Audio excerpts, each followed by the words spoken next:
For today's video ay magluluto po ako ng papaitang baka guys. Nilaga ko muna siya, nilagyan ko muna siya ng bay leaves tapos garlic at saka luya guys para tapos mamaya hiwain ko siya. First time ko magluto nito guys. Papaitan challenge guys kung marunong ba ako. Malamang loob ito ng baka, meron siyang tuwalya, ayan o. Yan, may tuwalya siya, meron siyang puso. Yan, puso yan ng baka guys. Yan. Ayan o. Meron mga tuwalya. At saka, aywan ko ito. Parang dugo siya, pero parang lapay siya guys. Ayan. Magluto tayo, ipakita ko po sa inyo. So guys, napakuluan na natin yung ating tuwalya ng baka. Yung tuwalya ng baka. Napakuluan na natin siya guys. Sugasan natin siya ulit. At saka guys, oh. Kasing-kasing og kasing-kasing og ambot unsa ni siya, oh. Basta mga lamang loob lang ng baka ang gagawin ko guys. Hindi ako naghalo ng yung ibang like mga laman ng baka, hindi ako naghahalo guys. Basta itong mga lamang loob lang. Hugasan muna natin siya ulit guys. Tapos hiwain natin ng maliliit.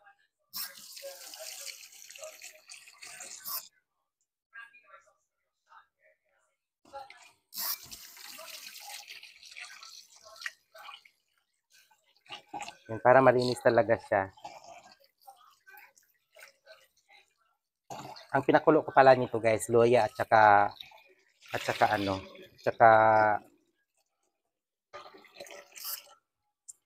garlic at saka bay leaves. Hiwa-hiwa. First time ko talaga magluto ng ganito guys kasi nga mahilig kasi ako kumain ng ganito kaya magluto talaga ako ngayon.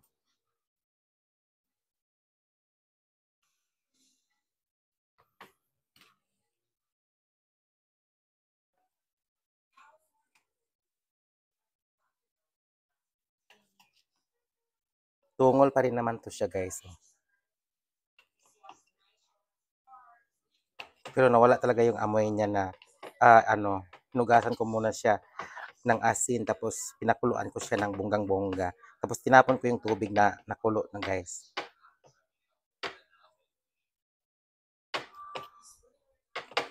Dili man ko Ilocano pero hilig kumukaw na ni guys. Kaya akong friend, sige magluto ani sa pag mag-birthday siya guys. Sige siya gluto. Kaya gustong gusto ko to.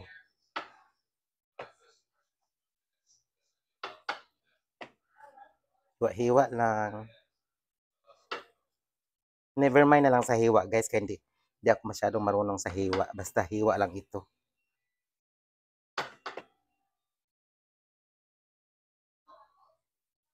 Basta mahiwa lang siya. Napanood ko lang din naman yung mga ganitong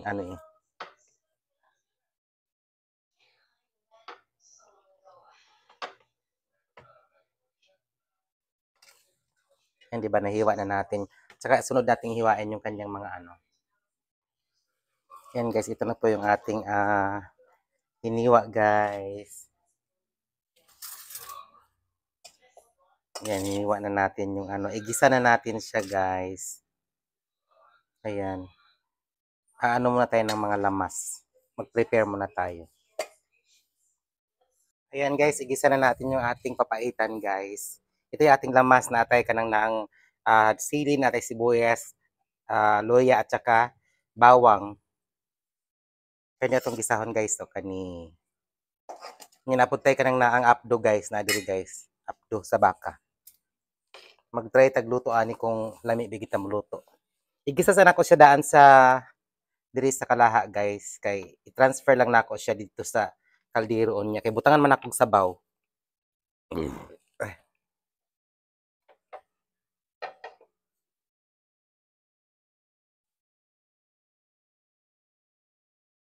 Ilunod na natog una ang atuang kuan guys. Kaning garlic.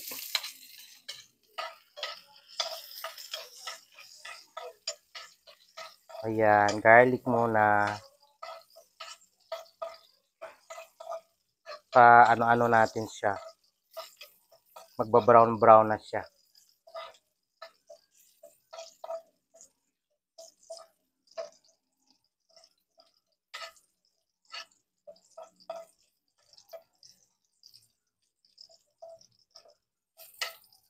Next kaning ato ang sibuyas. Nakita ko lang din ito magluto sila guys, yung mga friend ko na mga Ilocano, kung paano nila niluluto itong papaitan.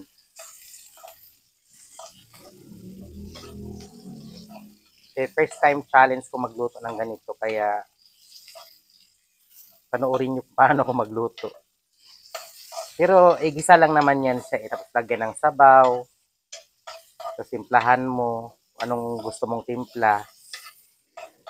So, diba?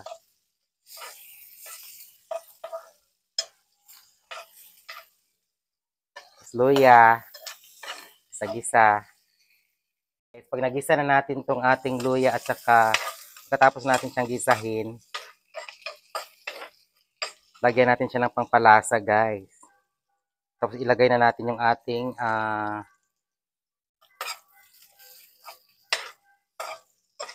ilagay na natin tong ating pangpapaitan guys. Yan, gisahin lang natin siya, gisahin hanggang mamaya. Gisa-gisa lang natin para bongga.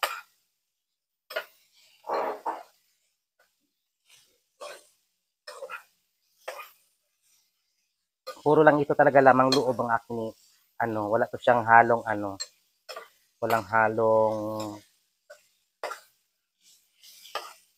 laman.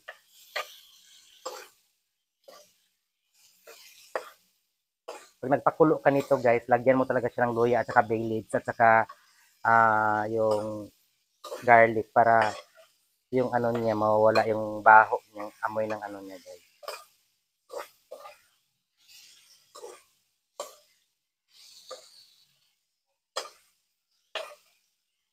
Gisa-gisa. Lagyan din natin siya ng paminta guys para mabango.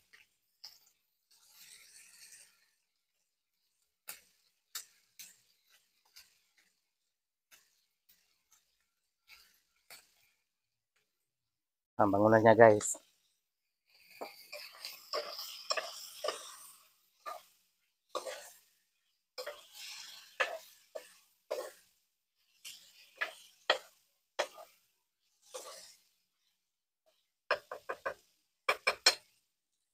Ilipat na natin sa kaldero guys para medyo malaki-laki na siya. Yan guys, malapit na siyang kumulo. Mamaya ilagay na natin tong ating sili at pakuluan siya ng pakuluan hanggang maluto siya talaga. Pinalambot ko lang siya guys, mamaya ipapakita ko sa inyo yung final na Luto na po yung ating papaitan guys, sobrang sarap. Ayan, nakaluto na talaga ako ng papaitan ko guys. Thank you for watching. Bye!